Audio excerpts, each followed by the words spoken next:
कधी वाटतं का चुकीची कामं करणाऱ्यांकडे पैसा आहे, घर आहे, गाडी आहे, सगळं आहे, आणि मी चांगल्या भावनेने जगतो, कोणाचं वाईट करत नाही, भक्ती करतो, तरीही त्रासच त्रास का?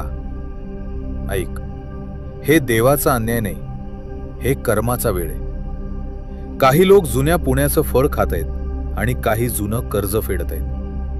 भक्ती सुरू झाली की त्रास वाढतो असं वाटतं, कारण आतलं सगळं शुद्ध व्हायला लागतं. देव कमकुवताना नाही, मजबूत लोकांनाच परीक्षा देतो.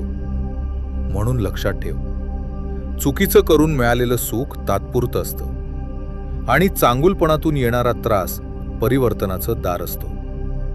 फक्त एकच वाक्य पुरेसं आहे, स्वामी समर्थ, मला न्याय नको, मला समज दे. शांत राहा.